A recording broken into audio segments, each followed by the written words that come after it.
A one, a two, a 1, 2, 3. Happy birthday to you. Hey, Jen Scott. Jerry McDonald here. Wanted to wish you a happy birthday. And I started to text, and I got flooded with memories. First of all, happy 40th birthday. And I say 40th because I think I am judging your age by about how long we've known each other. And I started thinking about this, and I was thinking that it must have been around 77 or 78, somewhere in there in the Catchword years, when I came over to the Catchword World headquarters, and you, of course, changed into a dress for the interview for me, being the one and only staff photographer and paper delivery boy, period. And that got me to thinking, 40 years I've known you. And I kind of went down memory lane, which, of course, threw any kind of texting out the window. So I wanted to share a couple of memories that I have, and let me give you a little bit of a warning here. Sharing 40 years with you, I'm going to have to use the M word, Marjorie, because Marjorie was a little bit of our history, and there's no way around that. And I'm sorry that you guys are in the place that you are, but I've got to refer to her, so that's my one warning here. Anyway, I remember you in terms of several major chapters based around geography and location. So we will start with the memory that comes back, the starting point. I don't remember too much about Kansas City. I do know that we had a ball on Catchword and, delivered the papers and working in the basement, et cetera, et cetera. But my real memory starts in California. So let me do the next line. Happy birthday to you, California. I think you escaped Kansas and went to California before I did, but it was interesting that all four of us, myself, you, Shelley Belly, and Marjorie, ended up out there in different parts of the state, and I have the greatest memories of that time as a single guy. So there was California single. We were all single. Significantly, I remember going up and down the coast. You guys would come up and see me, and eventually me and Shelley, and we would go down to see you. I remember in particular a Malibu beach party.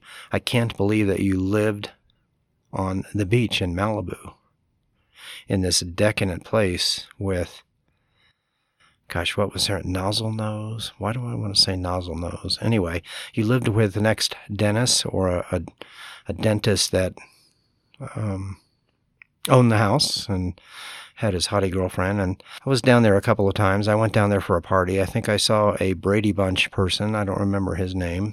And that was the night that I just kind of disappeared because I was overwhelmed with stardom. And I have always felt bad about that. But what a great time. I really feel lucky to have laid out on the beach in Malibu. And here is a theme that I have with you. In terms of wherever I was at, I always felt secure and safe. So I could lay, for example, on the beach in Malibu, or go to some restaurants there, or hang out a little bit, and I didn't have to worry about being this boy from Kansas. I was okay with you. So that was a great memory. And then, of course, you coming up to Pacific Grove. I need a lover who won't drive me crazy. That was nuts. And then San Francisco, I can remember going out to dinner, and we used to always go out to some of the greatest places, but I remember going out to dinner and we ditching one of your boyfriends. I can see his face clearly, but I cannot remember his name. but I remember us running like hell and hiding in this sort of doorway. And I can remember peeking, I got to stop saying I can remember, peeking around that doorway and seeing him out in the middle of the street doing a 360 radar beam, trying to figure out where in the hell did we go. I don't know how we lost him, but that was, very exciting. Let's see here. I jotted a few notes down. You can hear the papers. But I am winging this. Anyway, there was California Single. Wonderful time. And I have to include in that period Nepal. Who in the hell could... when I think about what we did and how unprepared I was, I never did any research or boned up for it. I just went. Again, I was in your care. And when I think about what we did and where we went and how high we went, and Dr. Grant, who I didn't know for years that he wasn't really a doctor, that his initials were Dr. Grant. And, I don't know if I ever told you this, but I almost killed him, murdered him in Nepal. It was the first day of our trek after we had been there a couple of days. And the night before we started our trek, he got really fucked up on the balcony of the hotel we were staying at and was loud and was making noise and playing his music, and we were all thoroughly embarrassed. And that was when I was beginning to very early on have my fill with him.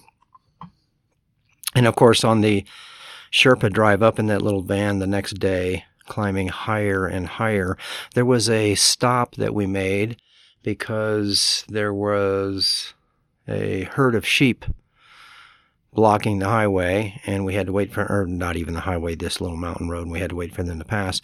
And I was sitting in the van that had an open window on the left-hand side, and this van was parked really close to the edge of the road, but there was a rock outcropping just outside of my window. And on the other side of that outcropping was about 1,000 feet of air. So we were on a cliff. And asshole Dr. Grant was sitting on that outcropping, smoking a joint and being an asshole.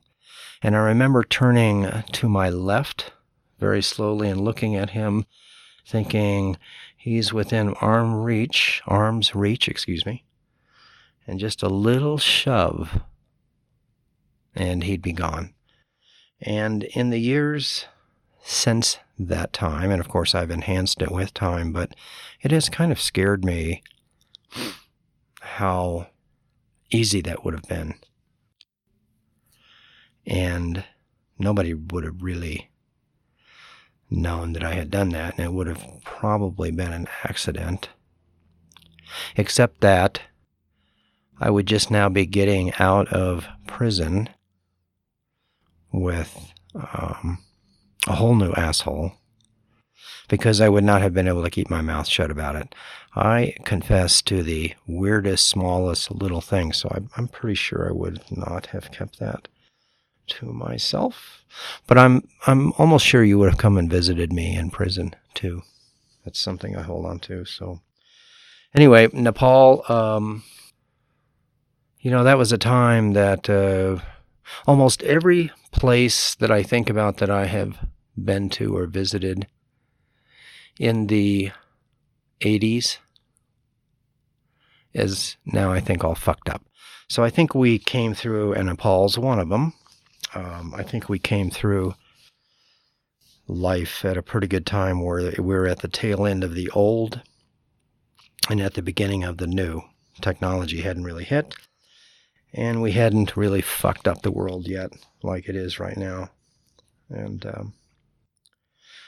feel pretty good to have gone through quite a bit of it with you. Anyway, California Single. That was California Single. California Married. There was a period of time where I was married, and you and Marjorie used to come up to Santa Cruz and spend time. I remember you pulling up one day with a big bag of, I think, calla lilies or some kind of California native flowering plant that they were wrapped in newspaper. And again, the basis of, regardless of who was in the group, the basis of our visiting, I think all through these 40 years has just been slumming. And I remember the Santa Cruz visits with my new wife, Beth, which you guys both just adopted right off the bat. In fact, you adopted her without any effort, unlike the "I need a lover who won't drive me crazy." And thank you for doing that, by the way, because I did not really need her. Anyway, you were a great part of my early married life, and of course, Griffin was born there. And I still have this box of matches that I think you made. God, I hope I get this right. It was not Marjorie, but you. With a picture of us on your front porch at Halloween time. Beth and I had come down, and I think it was your front porch. Anyway, Shelley, Marjorie, yourself, Beth, and I, and we each had a pumpkin carved in front of us. And I don't think I've even struck a single match out of that box. So, anyway, Griffin was born, and you were there. I'm off track here. Hold on.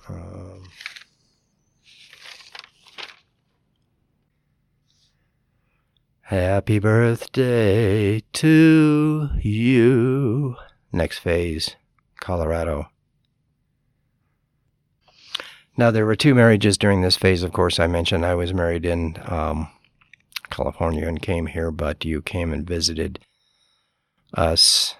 This time, 4 of us now. Grayson was 6 months old when we moved to Colorado, and we were in 2 different houses, and you visited both of them, mostly at Christmas time. The boys fell in love with you, and again, slumming. Our best times were in pajamas and cooking and hanging around and playing with the kids, and it was just a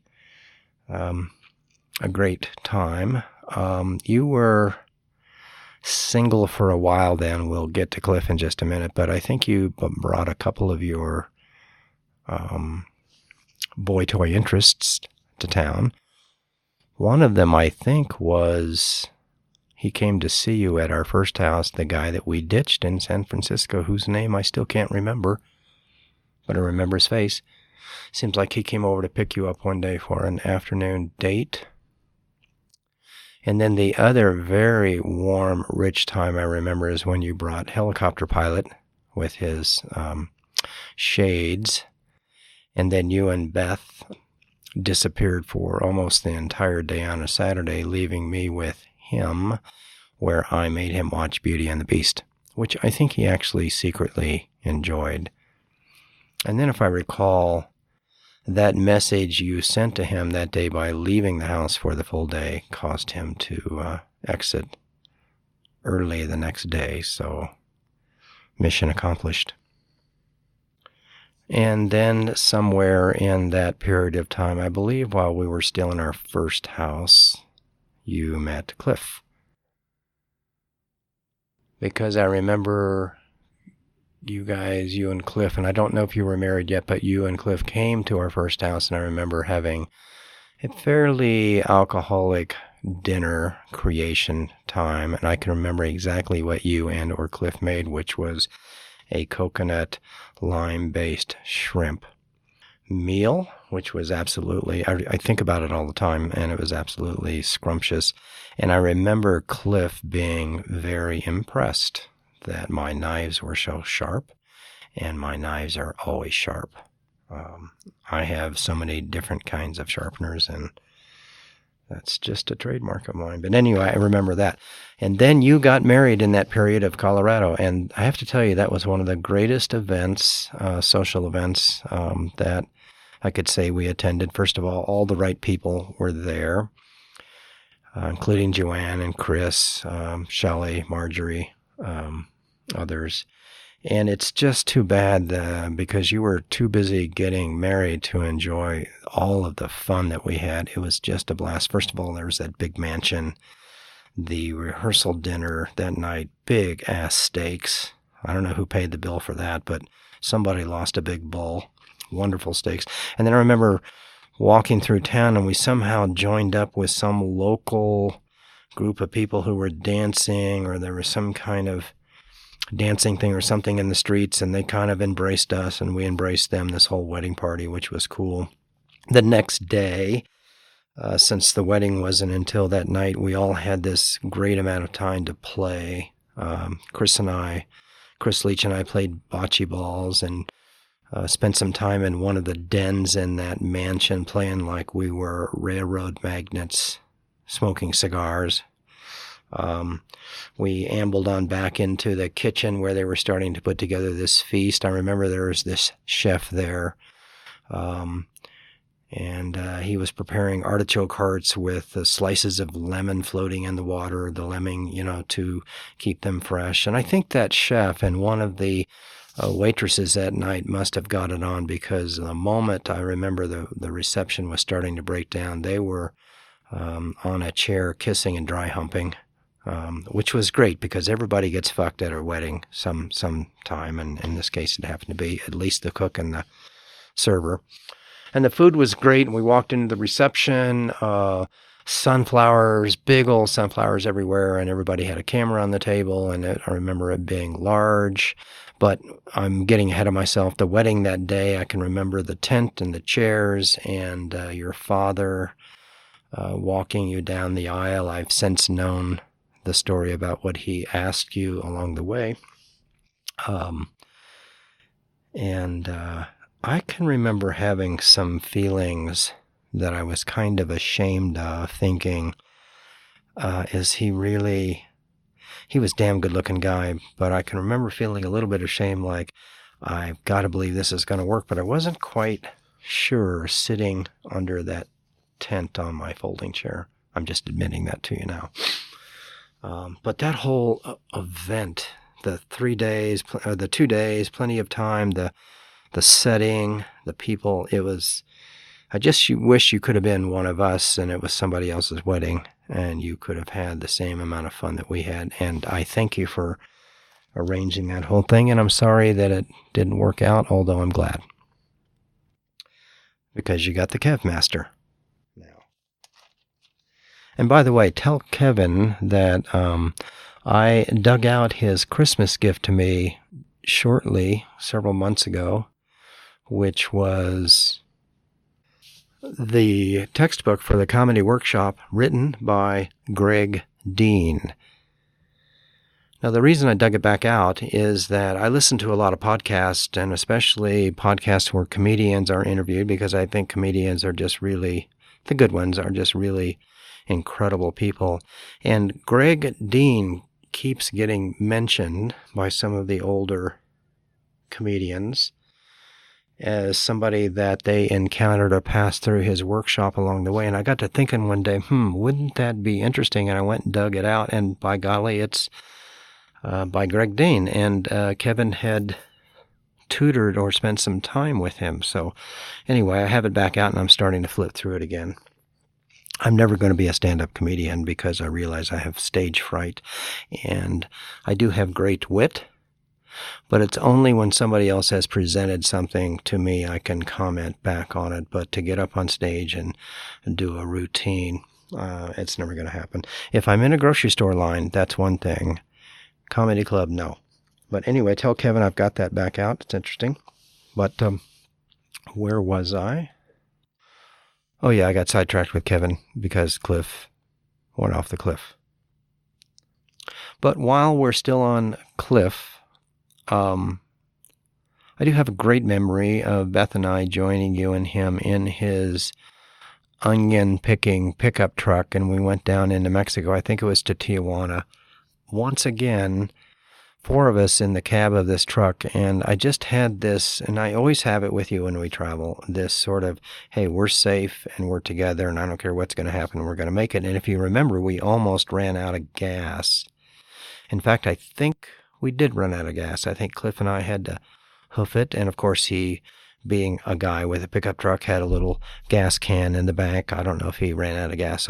a lot or not, but that's kind of a standard thing you have in a pickup of that age. But anyway, that was just a great trip. And I remember being separated on the Saturday. We were walking the streets of Tijuana, and somehow I lost track of you guys in one of those little side streets. And I remember entering this little doorway through a curtain that was hanging down. It wasn't even a door. And as I brushed through the hanging curtain and sort of adjusted my eyes to the lower light that was inside there, it was a cantina, pool hall, and not a good one. It was one of those where it was full of nasty-looking young Mexican guys, and the whole place stopped and went to silence as everybody looked at me, and I kind of looked around at them, and then I started nodding my head, backing out, going, I don't know, something. I just was nodding my head, and I backed out and took off. It was just one of those places where I kind of thought, well, nobody saw me going in, and I'll never be heard of again. But anyway, I found you guys, and it was another one of those adventures that, I've had with you.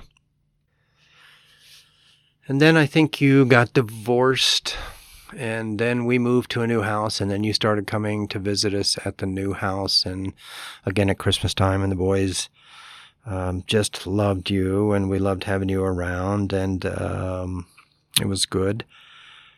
We bought a cabin, and you came out and went up to the cabin, and I think actually we had that's right. So we had Joanne and Chris and Shelley and you and the Leach's kids, and me and Chris and the kids spent the night up at the cabin, and you guys spent the night down at the Job Hotel in Fairplay, where Shelley saw a ghost, she thought, here's the deal. She lost one of her earrings that she had set down. The ghost took one of them, and she was lamenting that for the rest of the trip. And then we got back to my house, and the other earring showed up in my house. But she left the house with two and came back with one, and then the other one rejoined it. So it was enough of a mystery for Shelley to thrive on that.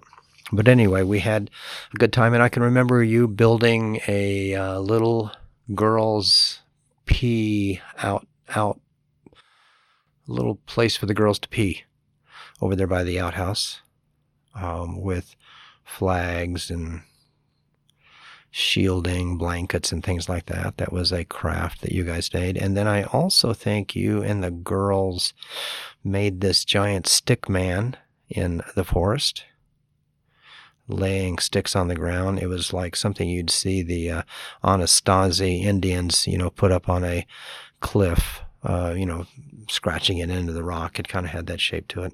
So anyway, those were wonderful, lazy, easy-going times, and I missed that cabin. We had to sell it because when we moved to Kansas, it would have just been turned into a crack house or a meth lab, but I do miss it. But we had 4 or 5 years of going up there with just no water and no electricity, and it was a good time, and you were a part of that. Happy birthday, dear Jan Scott. Now comes the Kansas phase. Kansas is the weirdest portion of my life. It's where I was really happy to be surrounded by my native family, and it's where my own family fell apart.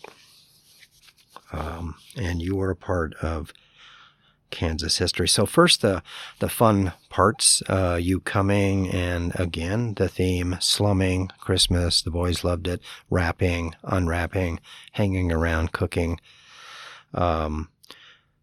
This may be out of order, but one of my favorite trips, being in the car with you and Beth, that secure feeling, heading to Joplin, laying in the cemetery, finding that schoolhouse, wondering if there were ghosts, it was just a great little find. I remember having dinner before we got to that hotel in a cool little bar with booths with high backs, overstuffed booths, and smoked a little pot down there, going and back. I was never a big pot smoker, although I've become one now.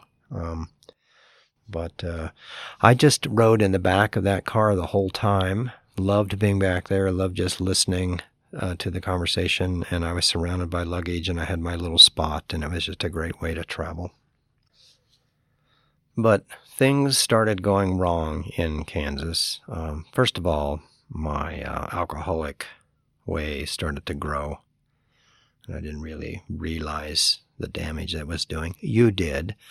I remember you commenting on it, and I was kind of taken aback by it, as all alcoholics are. But you mentioned one day not only me, but our self-medication tendencies. And I was like, what? What? What are you talking about? But that was happening. Things just went wrong there. Brenda died. I never really realized how much of an impact that made to Beth. Grayson went to jail, and then Grayson ran away. That was a really bleak period. We had no idea where he was. And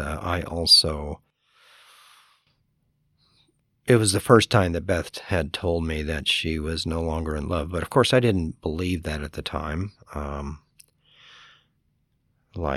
didn't believe I had a problem. And then real estate, the reason that we moved back there, the whole real estate market crashed, and I was now left with just being a real estate agent, which I really never wanted to be one of those guys. But, I had no corporate ties back in Kansas City. I had no ties in Kansas City because I just worked for my brother. So I was stuck. I had to throw myself hard into building a real estate business after the crash had come. And I actually was starting to be successful. I think in other times, I could have been a really good real estate agent. I don't know if I would have liked it or not, but, I was forced to.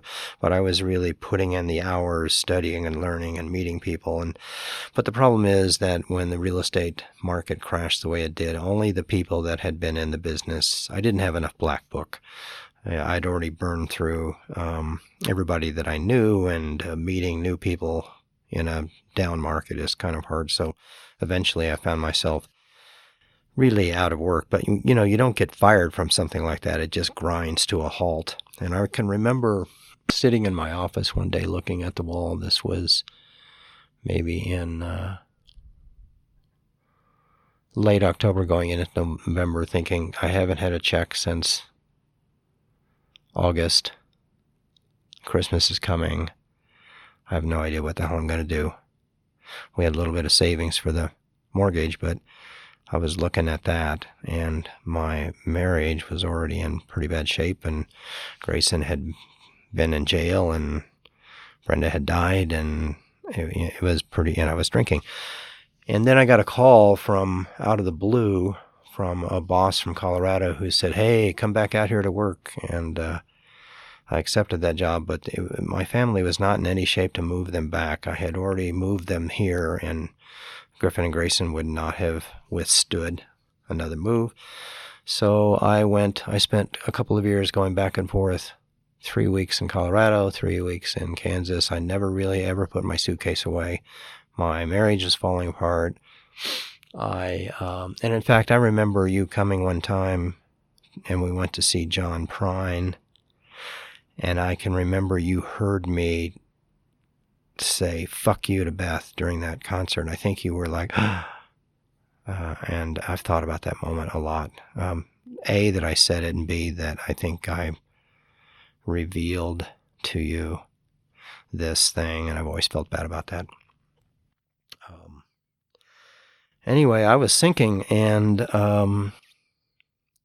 it's that period in Kansas is where I spend all of my reflective time now, and I've spent a hell of a lot of time watching old films, trying to figure out, because Beth and I were a pretty good team, pretty good partners all along the way, and then it went bad. Now, I have to tell you, alcohol doesn't help and money does help. And alcohol was going up and money was going down. That's not a good combination if you don't have a bedrock. And the bedrock probably often includes a combined spiritual life, which we didn't have. And I think there are other things. And I've come to a pretty good conclusion, and I'll just wrap up what I think my part in the whole thing is, which is that if I could do everything all over again, I would pay attention. That's the key. Pay attention along the way. And I'm going to leave it there for right now. But anyway, you were a part of that life because you were back several times. There was good times to it. But I remember you were also back when we were having a pretty big garage sale, which we were trying to move things out. We were already in trouble. And I remember you saying at the end of the garage sale, when we were all packing up, and you got us both together and we were standing in the driveway out in front, and you said something like, you guys both need to write down the 5 things that you love about each other or like about each other, and then share them.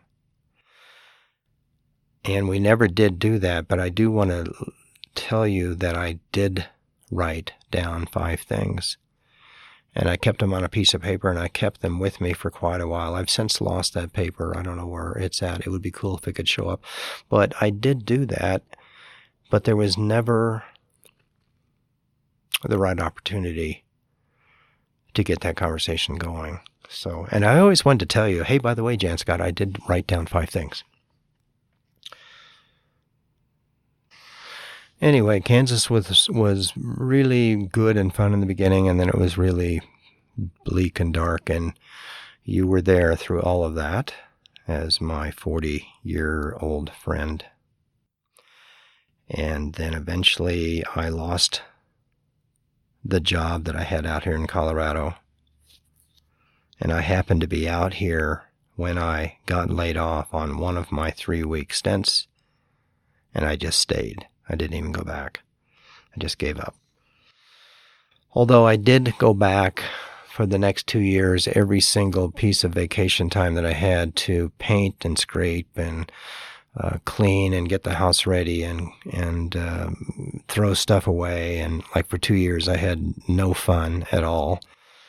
And that's when I went dark. I went dark with you. I went dark with almost everybody. I just was in no mood to have any joy.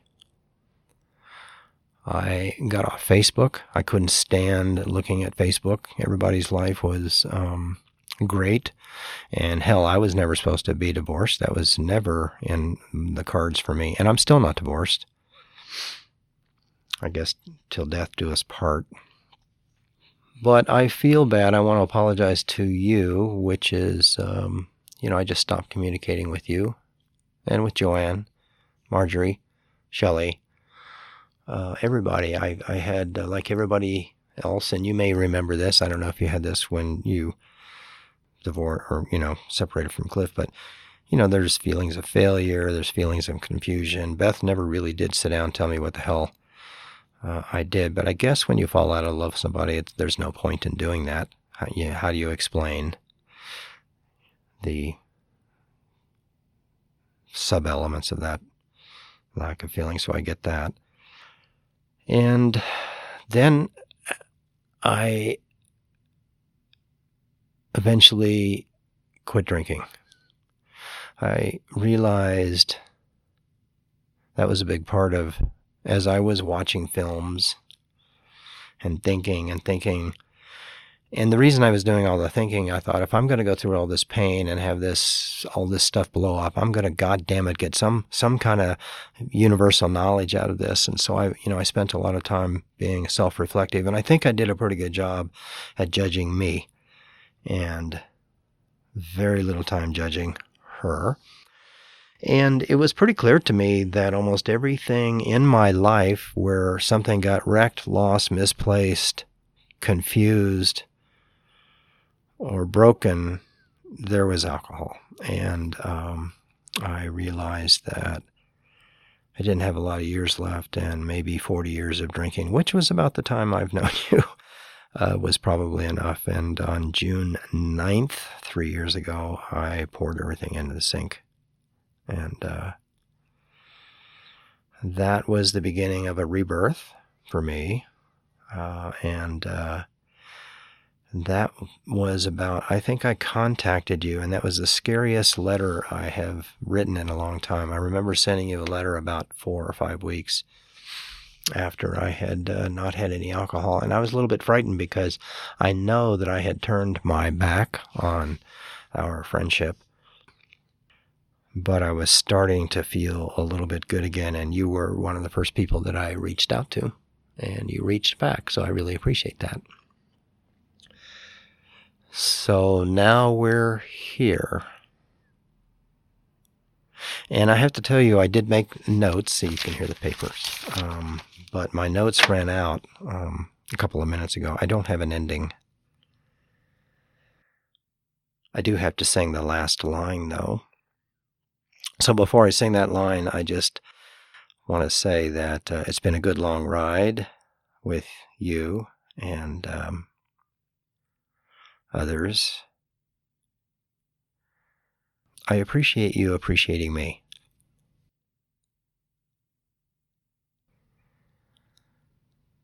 And I love you. Happy birthday to you.